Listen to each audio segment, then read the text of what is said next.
अभिप्राय नोंदवही विचारणं, तक्रार नोंदवही विचारणं गुन्हा आहे का? आमचं कार्यालय आमच्या मालकीचं आहे, जनता मालक आहे, तुम्ही मालक नाहीये. तुमच्याकडे होतं, आम्ही एका अक्षराने कंप्लेंट केली नाही किंवा काही बोललो नाही. तुमच्या सगळ्यांच्या गळ्यात आय कार्ड दिसले, आम्ही उलट म्हणलो वा सर व्हेरी गुड, आनंद वाटला तुम्हाला बघून. म्हणजे तुम्हाला चांगल्याही प्रतिक्रिया दिसत नाही. ही कोणची पद्धत झाली तुमच्या शासकीय कामाची? तुम्हाला इथे लोकांसाठी बसवलाय का? एका माणसाची हमाली करायसाठी बसवलेला आहे तुमचे अधीक्षक आहे म्हणून. तुमच्या अधीक्षकांना तुम्ही घरी बसेपर्यंत आता शांत नाही बसणार.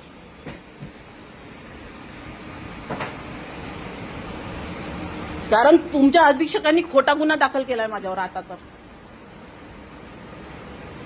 सर मला पटकन द्या कॉपी, मला जायचं आहे आणि मला दाखवा माझा रोजनामा. कालही दाखवला नाही, आजही दाखवला नाही. चूक तुमची आहे. मी मूर्खासारखी इथे उभी आहे आणि तुम्ही तेवढ्या त्या दाखवायसाठी आम्हाला खोट्या शासकीय कामात अडकवतात.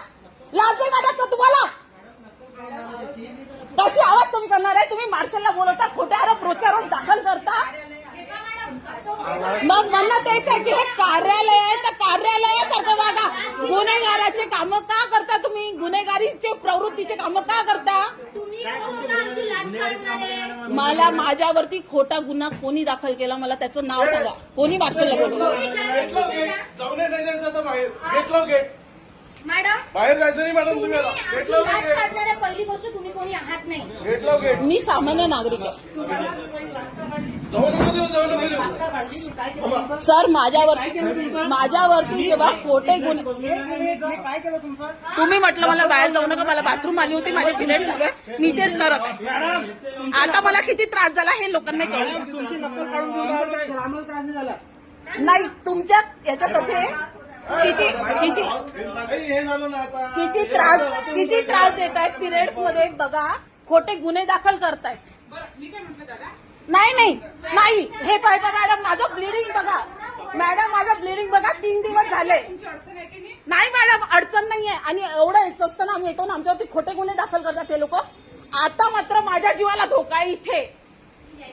माझ्या जीवाला धोका आहे मॅडम. बघा माझी हालत बघा हो मॅम. नाही हो दादा, पिरियड चालू होते. बघा तुम्ही किती त्रास दिला हो, किती मानसिक छळ करता समोरच्याचा. दादा व्हिडिओ काढा. दादा किती करता पास. किती त्रास देता तुम्ही ऑफिसमध्ये एका बाईला. बघा सगळेजण ब्लिडिंग होत आहे हो अक्षरशः. नाही थांबू शकत मॅम. खूप भयंकर आहे हो मॅम, हे खूप भयंकर. नाही मॅम सांगावर येऊन राहिलो मॅम. तुम्ही आमची काय कंडिशन असं हो मॅम.